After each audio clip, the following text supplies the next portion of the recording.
Bonjour à tous. On va commencer. Est-ce que tout le monde m'entend? Ouais. Oui, je vois les têtes Bonjour. Bonjour, super. On m'entend bien. Bonjour à Vous tous. m'entendez?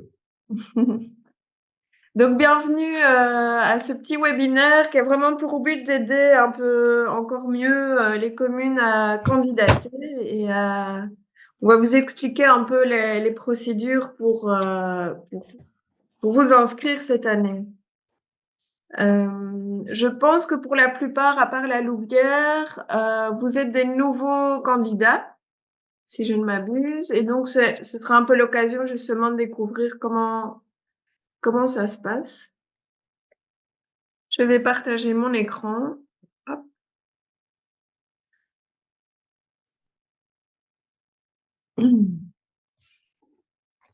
Et voilà. Tout le monde voit bien. Alors, je répète pour ceux qui n'auraient pas entendu, donc le webinaire est enregistré. Vous aurez, si vous le souhaitez, accès à l'enregistrement, à la présentation, et Perrine et moi serons donc disponibles pour répondre encore à vos questions par la suite. Donc voilà, on va y aller. Alors, voilà. Peut-être un petit rappel avant de passer au concours en lui-même. Donc, pour ceux qui ne connaissent pas Dahlia, nous sommes une ASBL de 24 personnes et nous sommes subventionnés par la région wallonne pour voilà, sensibiliser, former, accompagner à la fois le particulier mais aussi tous les gestionnaires d'espaces verts publics à une gestion sans pesticides, adaptée au changement climatique et favorable à la biodiversité. Et la campagne de Wallonie en fleurs s'inscrit tout à fait dans cette lignée et a vraiment pour vocation d'accompagner, de valoriser les bons exemples, les bonnes pratiques.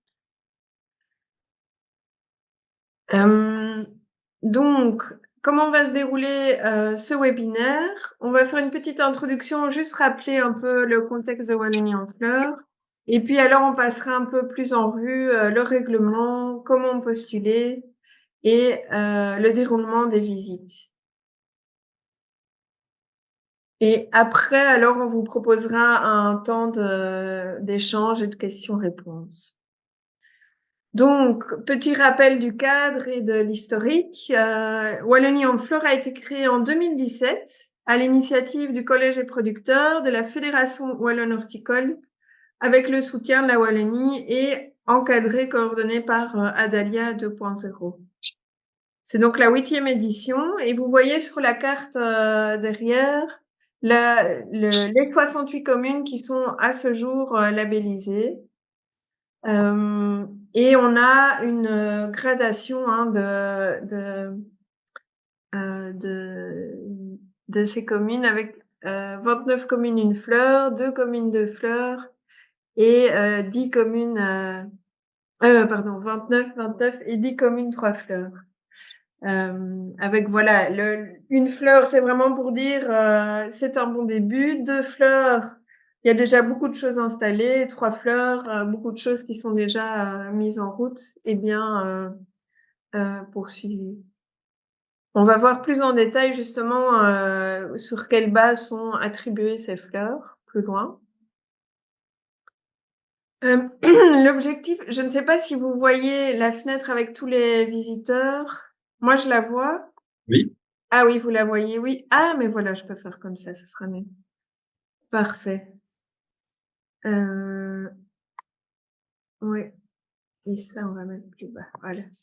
Donc, l'objectif du label, c'est vraiment de valoriser et d'accompagner les communes. À quel titre? Dans les projets d'aménagement fleuri et dans les projets de végétalisation durable, mais aussi favorable à la biodiversité et adapté aux réalités climatiques. Et comment est-ce qu'on les accompagne? Comment est-ce qu'on les valorise?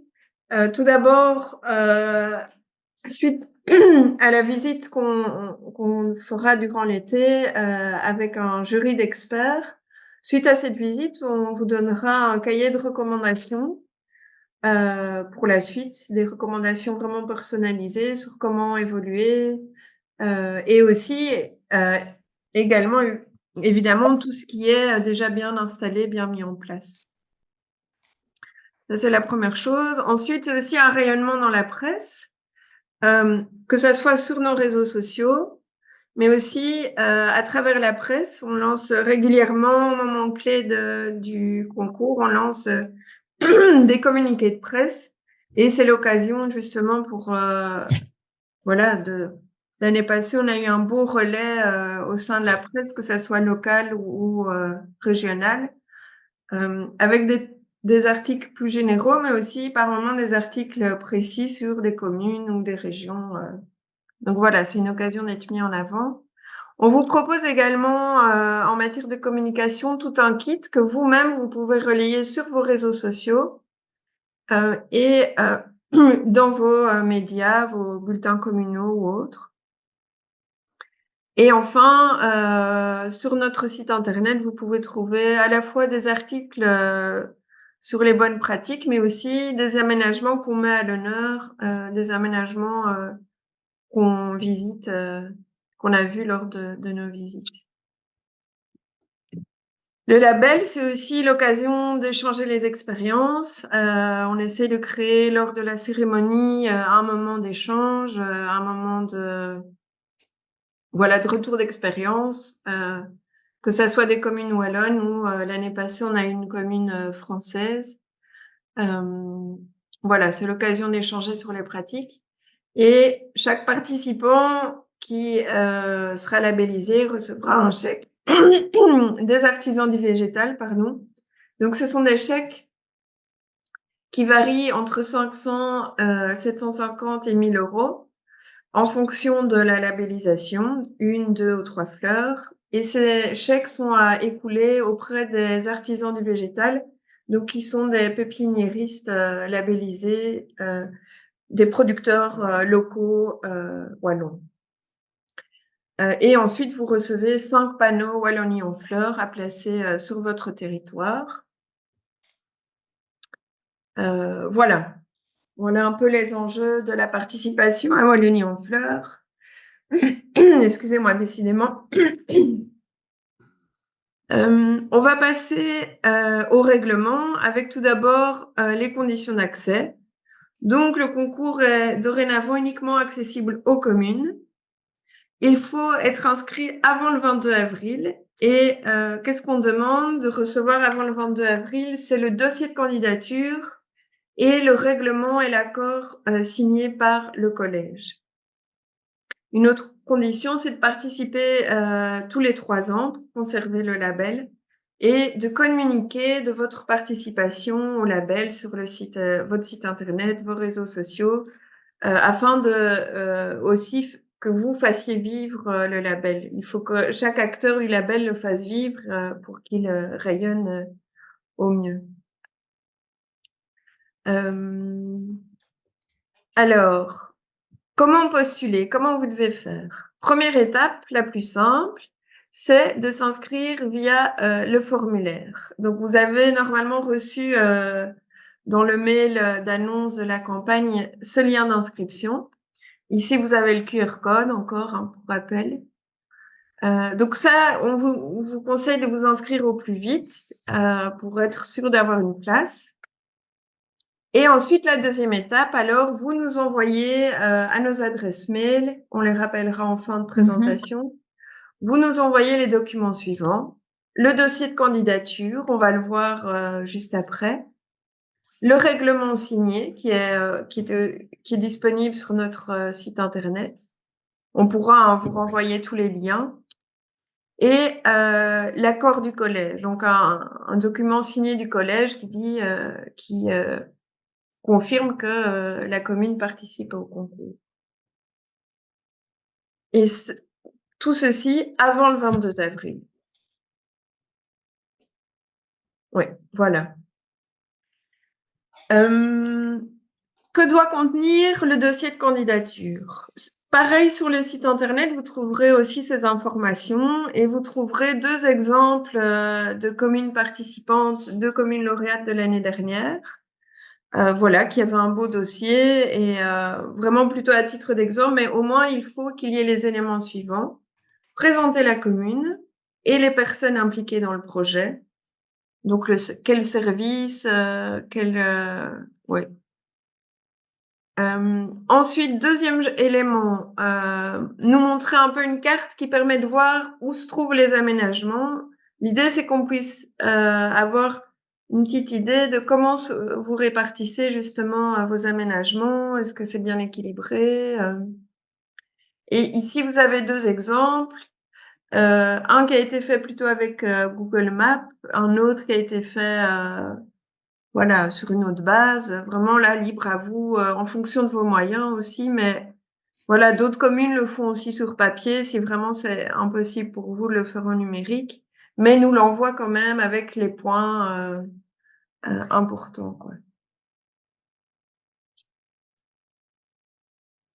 Ensuite, on demande que vous développiez un peu justement quelle est votre stratégie de fleurissement et de végétalisation et votre stratégie actuelle et vos perspectives pour la suite. Quelles sont les actions que vous allez mettre en place pour valoriser le label au niveau de la communication. On vous demande également de mentionner si vous avez d'autres engagements à côté, comme les PCDN, des cimetières végétalisés, des potagers ou des espaces collectifs. Et pareil, si vous avez d'autres labels de qualité au sein de la commune, mentionnez-les. Voilà, c'est un plus pour votre participation. Et pareil, si vous avez bénéficié de services de coaching ou de formation d'Adalia, on vous demande de le mentionner. Donc, pour résumer, pour le dossier de candidature, on vous demande une présentation de la commune, des personnes impliquées dans le projet, vos motivations, bien sûr, et vos objectifs de participer au label, une carte d'aménagement, des aménagements, votre stratégie et vos perspectives pour la suite, les actions que vous mettrez en place pour la communication et tout ce qui est plus-value à côté de votre participation au label, tout ce qui concerne finalement le cadre de vie de la commune. Donc des PCDN, des cimetières végétalisés, des labels de qualité comme Wallonie Destination Qualité, des parcs et jardins remarquables, etc. Et mentionner si vous avez bénéficié de services de notre part. Voilà. En général, le dossier, il fait... il doit pas faire plus de 10 pages. Non, j'allais dire une dizaine de pages. Oui, entre 5 et 10 pages, ça dépend des communes, mais... Et voilà, évidemment, si vous avez des photos d'aménagement, de vos aménagements, oui, c'est ça. Après, il n'y a pas une règle. C'est un peu aussi à vous de le personnaliser et d'en faire ce que vous voulez. Il y en a certains, je pense à ça, qui l'ont fait personnaliser par des photos, enfin des dessins d'enfants qui ont pu illustrer. Enfin voilà, il y a plein de choses. Toutes les possibilités sont là aussi pour personnaliser votre dossier de candidature. Mais en règle générale, on tourne à une dizaine de pages. Oui. Allô? Allez, quand tu vois. On va passer au déroulement des visites. Et puis, je passerai la parole après à Perrine. Donc, qu'est-ce qui se passe si la commune est sélectionnée? Entre le 22 avril et le 30 mai, on analysera bien sûr vos dossiers de candidature, mais ce qu'on va faire aussi, c'est planifier les visites de l'été qui auront lieu entre le 15 juin et le 15 août. Donc, on reviendra vers vous pour essayer de trouver des dates qui conviennent. En général, on couple 2 visites, hein, une le matin dans une commune et une l'après-midi dans une autre commune. Donc, voilà, on essaye on organise tout ça. Et de votre côté, vous allez préparer le parcours qui doit durer 2 heures environ. On vous conseille de penser à un parcours varié qui nous donne une vue représentative de la commune. Forcément, et beaucoup de communes nous le disent, malheureusement, on ne peut pas faire plus long, mais 2 heures, c'est 2 heures, c'est court. Mais donc les jurés en ont bien conscience et voilà, l'idée, c'est vraiment que vous montriez les plus belles choses, mais aussi essayer d'avoir une variété de choses à montrer. Essayez de varier aussi votre parcours par rapport à l'édition précédente, même si c'est peu probable qu'il y ait les mêmes jurés, mais ça permet de compléter, même pour vous, d'avoir des nouvelles indications, conseils pour la suite. Et alors, bien entendu, on fait toujours attention si les remarques ont été prises en compte par rapport au dernier rapport. Condition indispensable, ça j'insiste vraiment, c'est il faut qu'il y ait un élu, la personne responsable des espaces verts et toute autre personne qui a participé et qui est pertinente pour la visite. Le minimum, c'est au moins 2 personnes de la commune, mais en général, on a quand même plus de monde. Mais voilà, c'est arrivé qu'on ait une seule personne et ça, c'est malheureusement, ce n'est pas possible. C'est aussi pour que les discussions aient plus de poids, à la fois que l'élu entende les réalités du terrain, mais l'inverse aussi. Enfin, voilà, c'est vraiment un moment d'échange et il faut que tout le monde soit là pour gagner en efficacité. Je vais passer maintenant la parole à Perrine qui va un peu passer en revue la grille d'évaluation. Oui, et donc voilà, moi je vais un peu faire le tour de la grille d'évaluation. Ça va être un petit plus même même pour les gens qui ont déjà participé parce que cette année on a fait une petite mise à jour de cette grille et on l'a revu un peu, les critères, on les a parfois fait passer d'un axe à l'autre pour que ce soit plus clair et on a ajouté un nouvel axe qui est celui la qualité du cadre de vie qui nous paraissait un peu semblant ou certains points manquants, où certains de ces critères étaient repris dans d'autres axes parfois, mais il nous semblait plus cohérent de recréer vraiment un axe parce que ça a toute sa place au niveau du concours. Et on va passer en revue justement chaque axe pour un peu vous montrer les pistes d'action. Mais c'est surtout aussi, ce qui est aussi intéressant à dire, c'est que cette grille d'évaluation, elle permet forcément au jury lors de la visite et l'analyse du dossier de candidature, de pouvoir rendre son avis et ses conseils pour la commune visitée. Mais et certaines communes nous l'ont déjà signalé, ça permet aussi aux communes de se faire une petite auto-évaluation en passant justement ce qui est mis déjà en place au sein de la commune à travers la grille de critères, voir un peu où on se situe justement par rapport à chaque axe. Et voilà, ça doit pas du tout faire peur non plus, rassurez-vous. On essaye d'être forcément le plus complet possible par axe pour justement avoir le projet le plus cohérent. Mais donc, n'hésitez pas, elle est disponible sur le site, sur notre site internet wallonie-en-fleur.be. Allez la télécharger, la parcourir parce que elle va aussi vous permettre peut-être de découvrir des pistes d'action ou des choses que vous mettez en place et auxquelles vous n'avez pas pensé ou de les améliorer. Et donc, il faut vraiment la voir aussi comme une aide pour votre préparation. Donc voilà, on va passer donc les différents axes en revue. On va commencer par l'axe qui correspond aux actions en faveur de la nature, puisqu'on veut l'objectif du concours, comme Maïté vous l'a rappelé, c'est de mettre en valeur les efforts faits en matière de végétalisation et de fleurissement durable. Et donc ça passe forcément par les actions en faveur de la nature. Et donc dans cet axe, on va retrouver différents critères, dont le choix des plantes qui vont être plutôt dans un intérêt écologique et environnemental. Donc, je pense forcément aux plantes mellifères, indigènes, aux vivaces, aux annuelles qui ont un intérêt écologique. Enfin voilà, cette réflexion, on plante, on va faire l'acquisition de plantes et notamment parfois dans des espaces assez naturels. On va se tourner vers quelles essences, vers quelle espèce pour que c'est un intérêt à ce niveau-là.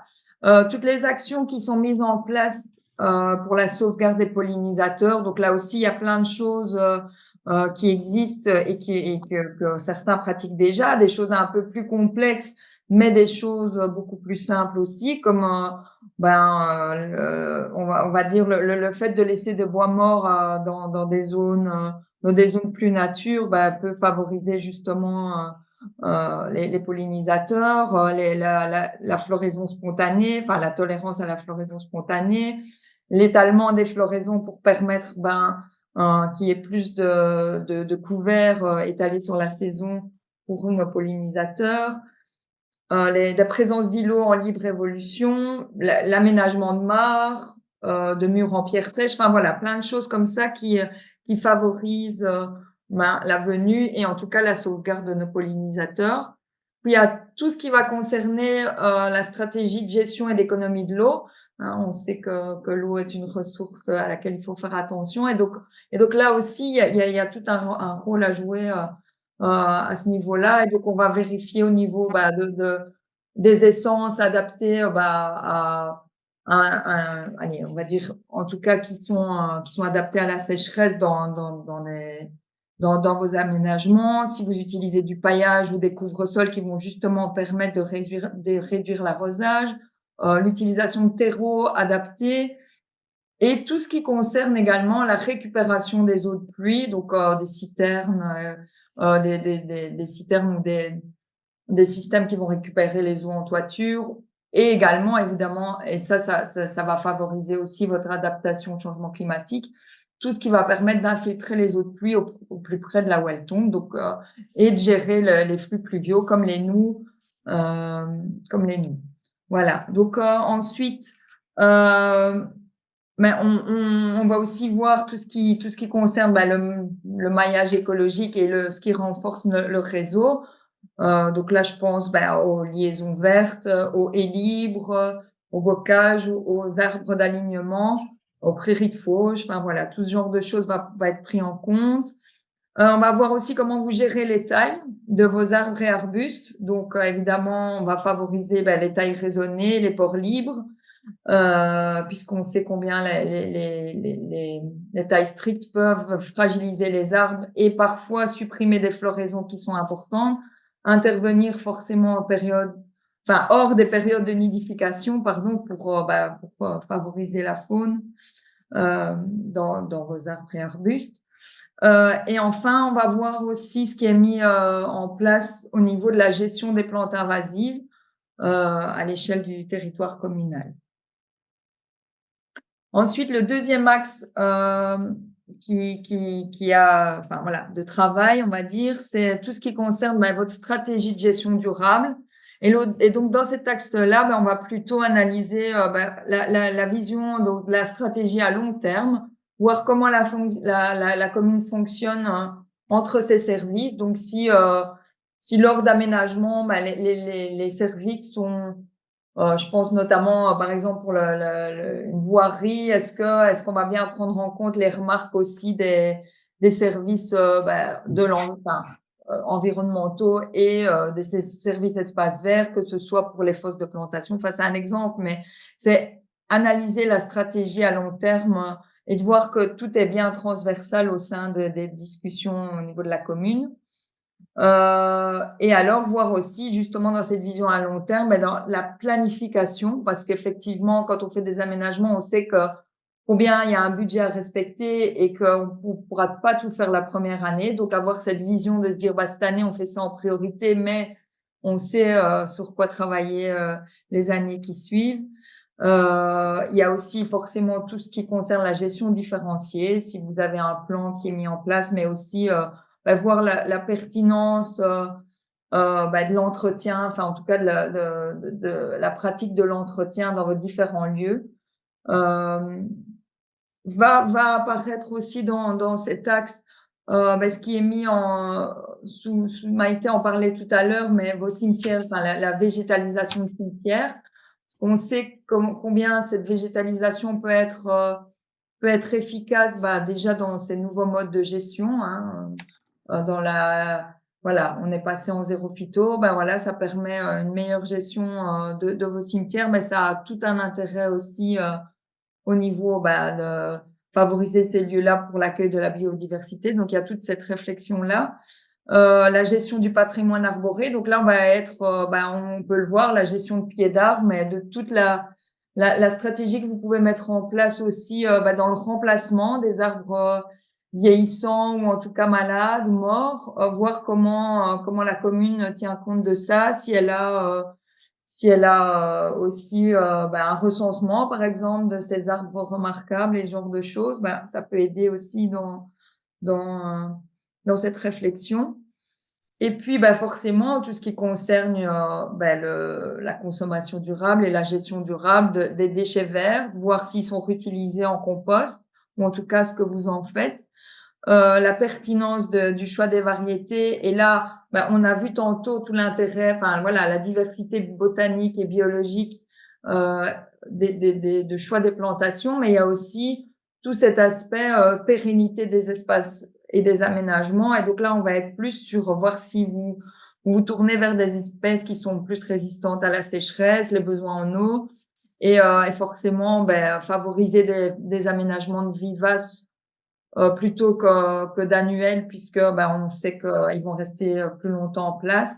Voilà, ce genre de choses. Et alors, la consommation durable et donc se tourner vers des producteurs locaux, non seulement pour tout l'aspect impact carbone, mais aussi parce que les conseils de pépinières locales et les plants que vous recevrez de ces pépinières seront plus adaptés à vos territoires.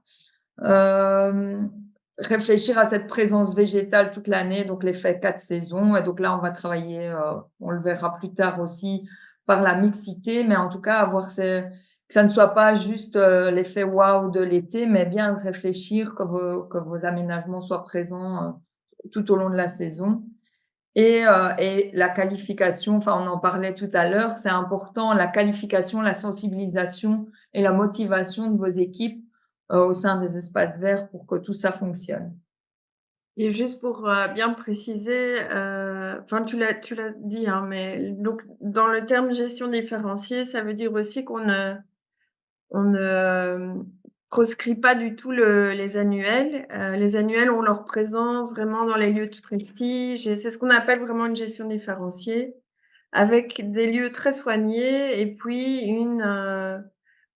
des lieux plus loin qui sont peut-être plus naturels, plus sauvages, plus vivaces. On a, en fonction de l'utilisation du lieu, on a une gestion différente. Et donc voilà, on va passer donc au troisième axe qui est celui qu'on a ajouté, qui nous paraissait, il était un peu réparti dans les autres axes, certains points y étaient abordés, mais il nous semblait plus clair de le mettre dans un cadre, sous un cadre, en faisant un focus et en montrant bien le lien. Je pense que c'est plus à prouver que le bien-être et la santé de la végétation et le fleurissement, a un impact favorable sur le bien-être et la santé humaine. Et donc forcément que la mise en valeur et la qualité du cadre de vie a toute sa place dans ce concours. Et du coup, on a voulu recréer cet axe qui mettait en lien justement tout ce qui peut être fait à ce niveau-là. Et donc, ce qu'on va retrouver ici, ça va être notamment la mise en valeur paysagère de votre patrimoine architectural, historique et touristique. Et faire en sorte justement que ce soit dans la continuité de la stratégie de fleurissement durable qui est mis en place au sein de la commune et de l'entièreté du territoire. De voir aussi si la commune essaye d'impliquer ces sites touristiques à pratiquer le même genre de fleurissement, parce qu'on sait parfois que les sites touristiques sont gérés de manière privée, et donc c'est aussi une manière de les amener à participer au fleurissement de la commune.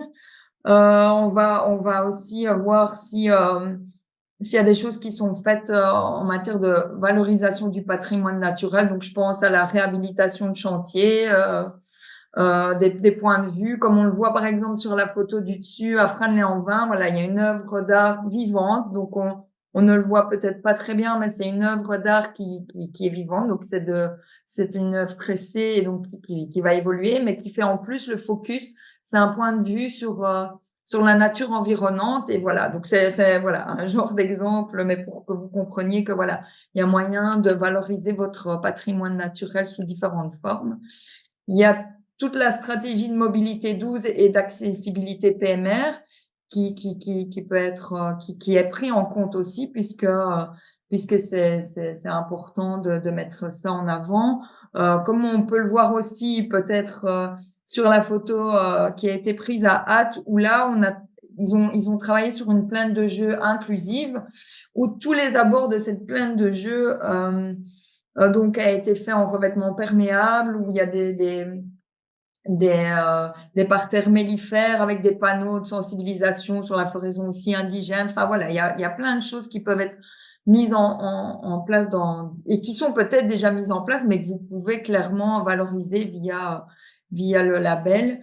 Et alors, comme Maïté l'a cité tout à l'heure, toutes les autres tous les autres labels de qualité auxquels votre commune peut participer. Donc, on pense à les plus beaux villages de Wallonie ou Wallonie Destination Qualité. Enfin voilà, faire valoir aussi tout ce qui est déjà mis en place au niveau de la commune.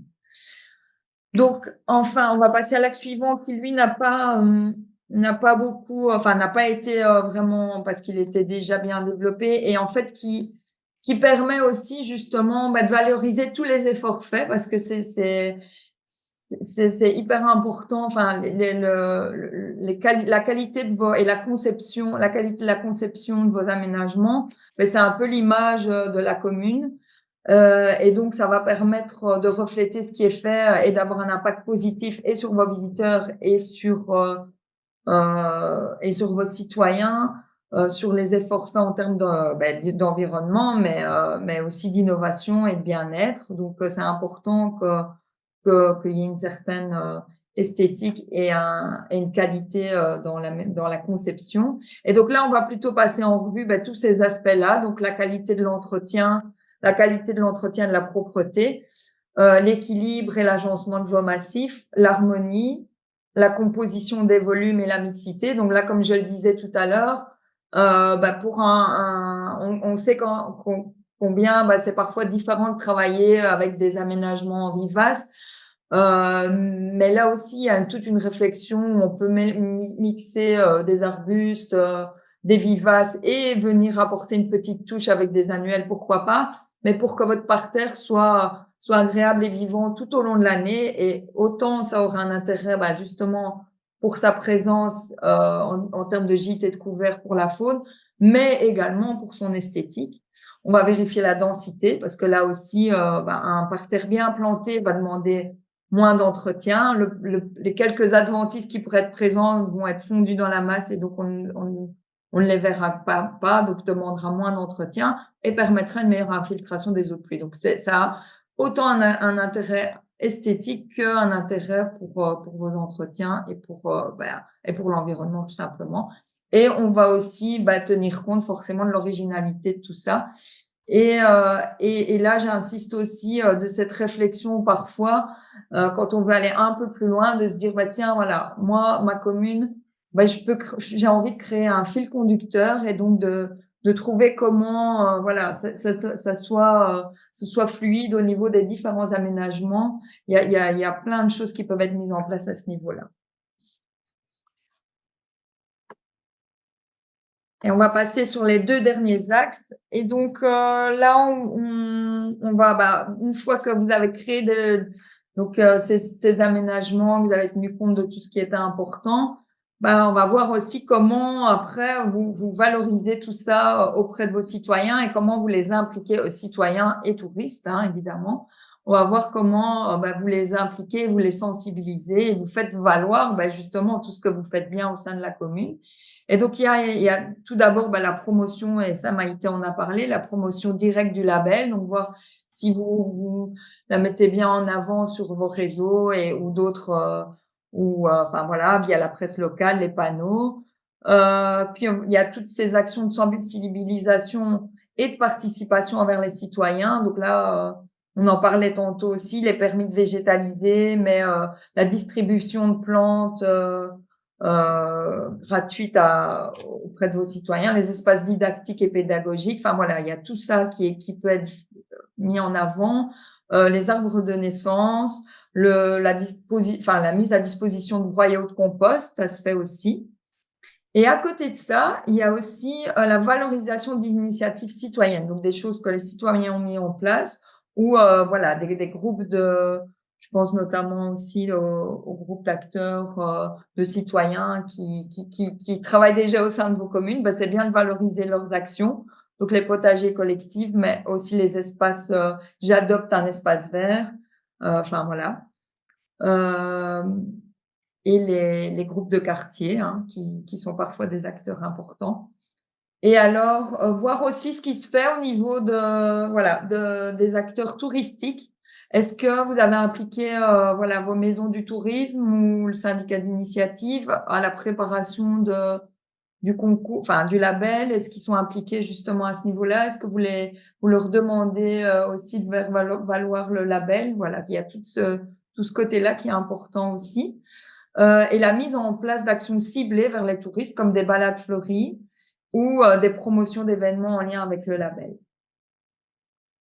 On va aussi voir s'il y a une communication directe sur le terrain par rapport au fleurissement durable écologique, donc des panneaux didactiques. Il y a certaines communes qui mettent des espaces dans certains espaces didactiques, mais on va retrouver des panneaux explicatifs qui vont inviter le citoyen ou les touristes éventuels à se poser des questions et à dire tiens oui, j'avais pas pensé à ça. Donc voilà, tout ça est repris sous cet axe. Et enfin, mais je pense que Maïté l'a bien détaillé tout à l'heure, je vais juste rappeler que la visite du jury, c'est un moment d'échange et d'où l'importance de bien la préparer, et elle fait partie justement de l'évaluation.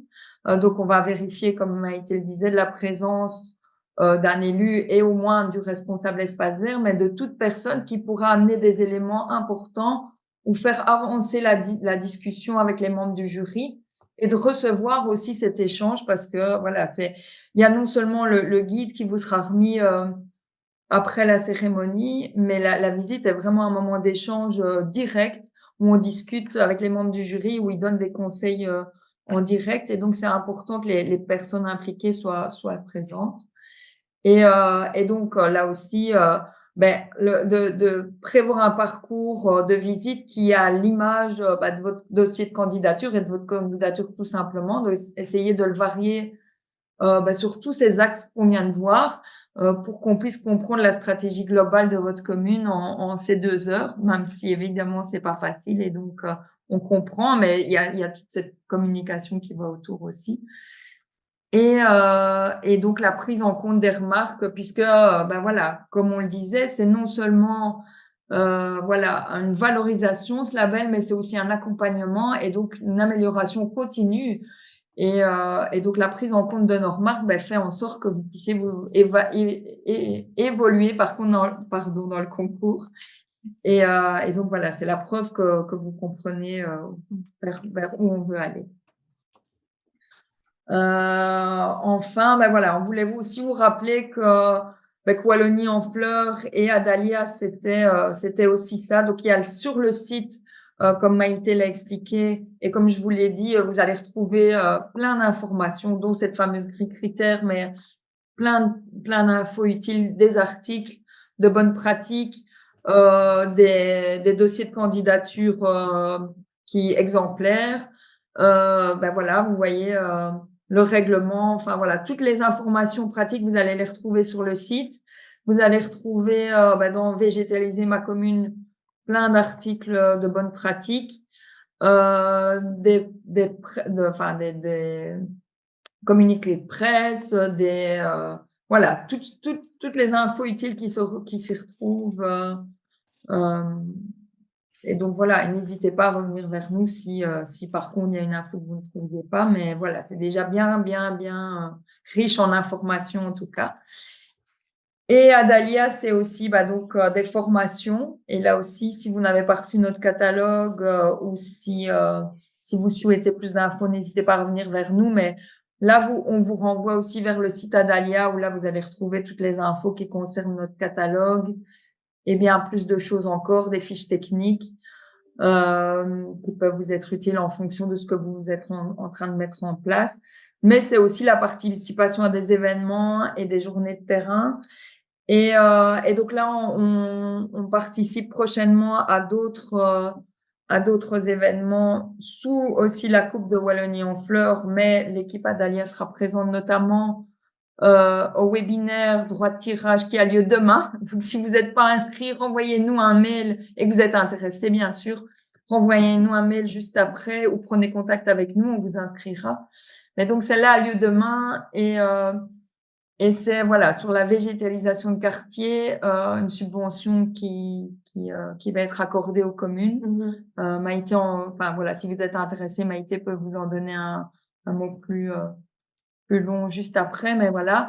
On a aussi, vous avez dû recevoir l'info par mail, mais si c'est pas le cas, on organise une journée intercommunale le 9 avril à Bouges, qui fait un focus sur la préservation des pollinisateurs et sur la pollution lumineuse et où Wallonie en Flore aura d'ailleurs une table ronde lors de cette journée intercommunale. Mais si vous n'êtes pas inscrit, je vous invite à le faire. Ça va être très riche aussi en expérience, en retour d'expérience et en échange d'informations.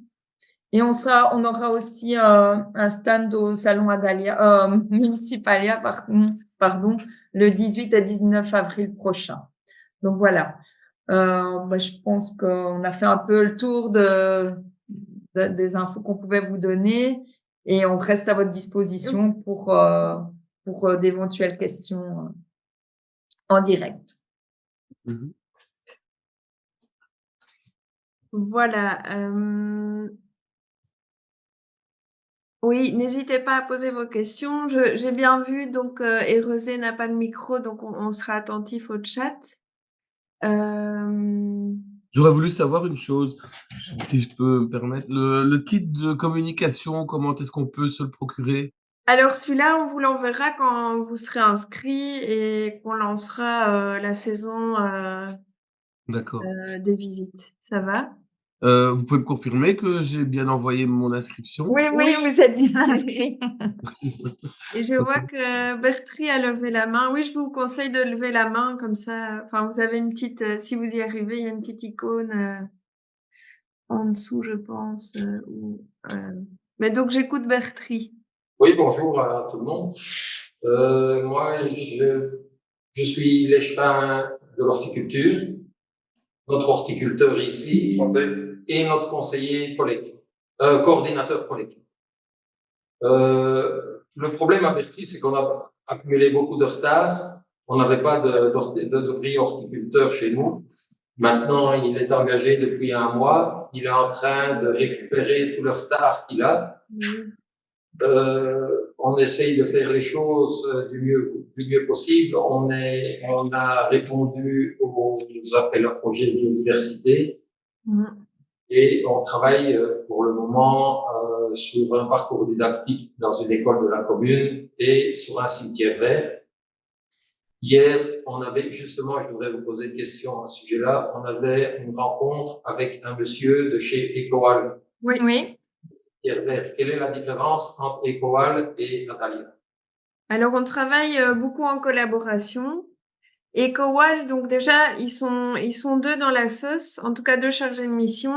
Vous avez rencontré Alexis Billon, qui est le responsable des des cimetières, et donc qui peut vraiment vous offrir un accompagnement pour la végétalisation de votre cimetière. Et Bérangère de Comia, donc elle est architecte paysagère.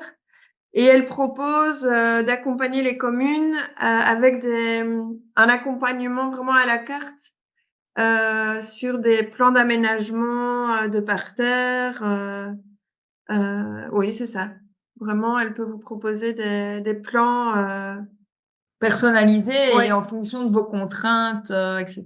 Donc C'est ça. voilà. Et nous, on va plutôt, donc nous, on organise des formations, des événements, et on peut vous conseiller sur tous les autres aspects de la gestion des espaces verts, donc adaptation au changement climatique, gestion du désherbage, revêtement, arbres, enfin Ouais. voilà, un peu tous les aspects.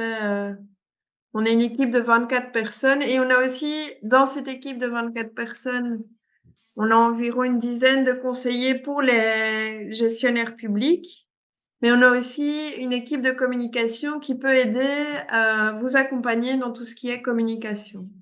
Donc même les panneaux, enfin de manière pratique, même la réalisation de panneaux, justement, si vous mettez en place des cimetières, au départ, on sait combien c'est difficile parfois au niveau de l'acceptation, et donc la communication est très importante.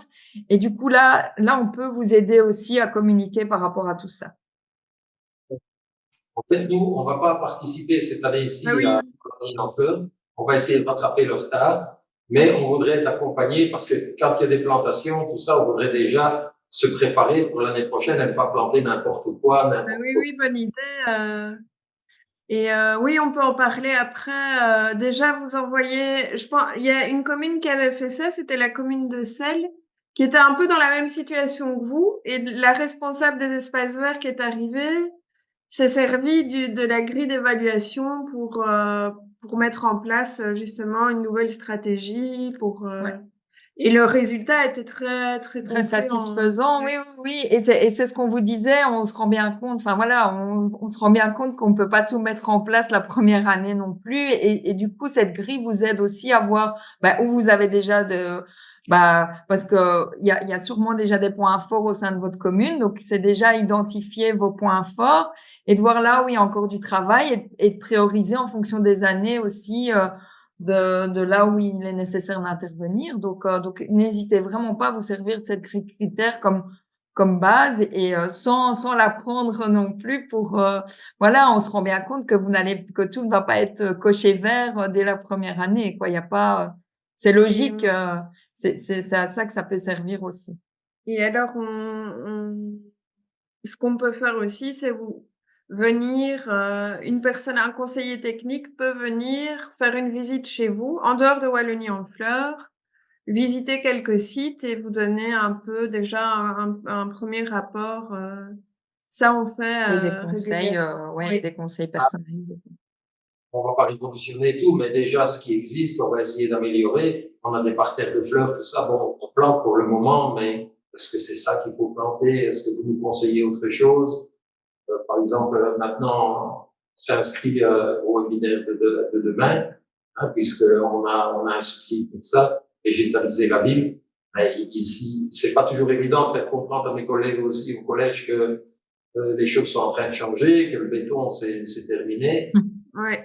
Et je ne vais pas leur faire peur aussi en disant qu'on va mettre des arbres partout. Donc, il faut que ce qui existe soit amélioré. Et puis, petit à petit, on ira dans ce sens-là. Et puis, une dernière question. On a aussi acheté les kits pour les insectes, que ce soit les coccinelles ou les papillons. Quand est-ce que c'est le mieux d'acheter les larves?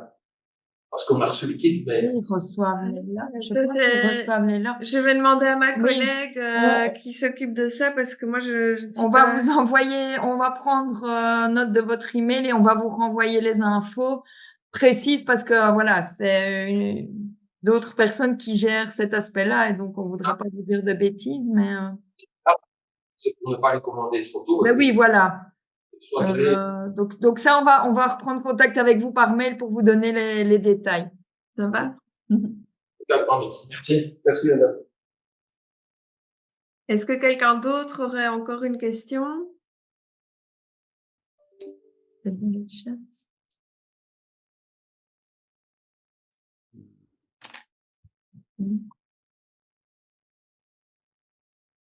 Vous avez déjà beaucoup d'inscrits? Pour le moment, non, on est à 13. Ah ouais. Ouais. Et un milieu de parcours, enfin c'est souvent voilà. Alors, je voulais savoir si une commune est inscrite cette année, elle peut se représenter l'année prochaine et l'année suivante aussi. C'est pas obligatoirement une fois tous les 3 ans. Non, c'est tous les 3 ans. Maintenant, C'est un dans minimum, certaines ça. exceptions, on peut demander et là, c'est plutôt le C'est jury plutôt, oui, c'est plutôt qui peut le jury. demander, une représentation l'année d'après parce qu'il y a quelques manquements ou l'année encore après, mais Mais l'idée, c'est de prévoir une période de 3 ans. Bon, 1 an, c'est court. Bon, voilà. 2 ans, c'est discutable, mais en tout cas, sur 3 ans, puisqu'il y a toute cette stratégie aussi, justement, Oui. de gestion à long terme. L'idée, c'est de voir, voilà, comment Mmh. ça évolue. Si vos parterres, bah, justement, enfin, la vision à long terme, ben, ça se met pas en place en une année. Et donc, justement, pour voir aussi des choses nouvelles et de voir Oui, c'est ça. que la Voilà, stratégie ça. est bien en place.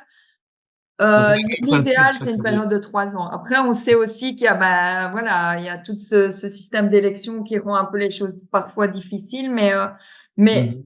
je veux dire, au niveau de la gestion à long terme, 3 ans, ça nous paraissait voilà, La plus faisable, le plus juste. D'accord, merci.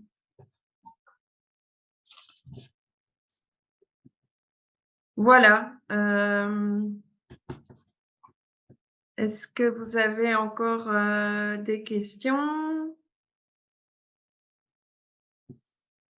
En tout cas, pour les communes qui hésitent à s'inscrire, n'hésitez pas à revenir vers nous. Et voilà, comme dans le cas de Bertry, ça peut être aussi un accompagnement préliminaire à Wallonie en fleurs, quoi. Donc, on peut aussi venir et vous faire un peu un état, où est-ce que vous en êtes, et voilà. Bertry, je vois que vous avez encore levé la main, je vous la passe. Et on cause beaucoup. Hein. Mais non, nous, je dois y aller parce que j'ai collège maintenant et mes collègues doivent partir aussi. Mais comment on fait pour avoir la visite de quelqu'un? Vous nous recontactez ou on Oui, oui, vous pouvez. Donc, je vais remettre nos adresses mail. Ah oui, oui, c'est vrai qu'on a oublié de les repréciser. Mais elles sont en fin. Donc, c'est Maïté ou Perrine. Je vais repartager et vous nous écrivez. Alors, on vous organise ça avec l'un de nos collègues ou nous-mêmes en fonction des disponibilités. Alors, nos adresses mail, elles sont ici en dessous. Donc, c'est maïté@adalia.be ou perrine@adalia.be. Ok, c'est gentil, merci beaucoup. Voilà. Je sais pas si c'est avec vous demain. Ah, ben oui, Pardon? Maïté participe, oui, Ah oui, demain, ce sera. au Moi, j'y webinaire. participe et une autre de mes collègues. Et voilà, l'avantage, c'est comme on est une dizaine, on peut vraiment se répartir au niveau territorial les visites et donc voilà, ça peut aller même assez rapidement. Je vois que la commune d'Anzy aussi nous pose une question. Oui, nous, ça serait aussi, c'est plutôt dans le but de préparer une future candidature. Donc voilà, et je me demandais si on pouvait avoir votre PowerPoint. Enfin, vous allez Oui, nous bien le sûr. Oui, pas de souci, hein. Ok, super. Via mail ou Oui, on Ben, va envoyer à tous les participants ici. Hein, après, le PowerPoint, il sera peut-être via un WeTransfer en Oui, fonction de. oui, Parce parfait. qu'il est peut-être trop lourd pour être envoyé par mail, mais en tout cas, oui, il vous sera envoyé. Et si vous le souhaitez, l'enregistrement peut être envoyé aussi, évidemment. Mais j'allais dire aussi, il faut pas non plus, enfin, comme on l'a répété, il faut pas non plus que cette grille de critères vous effraie et que vous ayez l'impression que vous pouvez pas participer parce que voilà, il y a l'idée du label, c'est aussi de faire évoluer les choses et donc bah, déjà de décrocher une fleur, c'est parfois c'est non seulement une motivation pour l'équipe qui s'implique, mais c'est aussi déjà recevoir un chèque qui n'est pas négligeable et une visite de terrain de plusieurs membres de jury qui viennent d'horizons différents et donc faut pas non plus hésiter à s'inscrire parce que vous êtes au tout début de vos projets de fleurissement. Ça peut être aussi bien gai et bien motivant d'être déjà dans le concours et de décrocher une fleur, quoi. Oui, bah oui, on comprend, mais c'est vrai que là, pour le moment, nous aussi, on est dans des changements de fonction. Et donc, voilà, on préfère que l'équipe, elle soit en place et mettre, et peut-être viser les formations pertinentes pour cette année, voir si on peut avoir vos premiers conseils, regarder la grille de lecture pour pouvoir préparer ce fameux dossier pour l'année prochaine à notre aise. Ouais. Merci en tout Et cas. donc voilà, n'hésitez pas à revenir Mais de vers nous rien. pour l'un ou Ça l'autre va. service. Et voilà. Merci. Merci. Et bonne chance.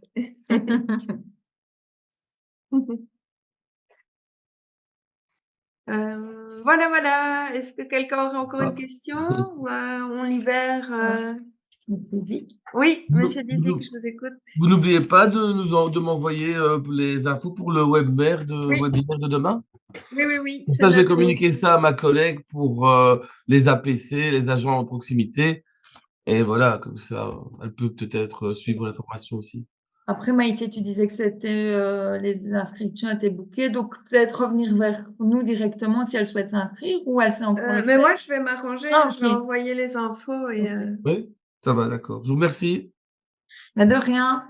À bientôt. Bon, eh bien. Mais à bientôt, oui. Oui. Merci à vous. hein. Bon appétit alors, ou bon temps de Merci midi. également. Et bonne chance pour votre participation ou tous vos projets de fleurissement. Hein. Merci beaucoup, en tout cas. Au revoir. Au revoir.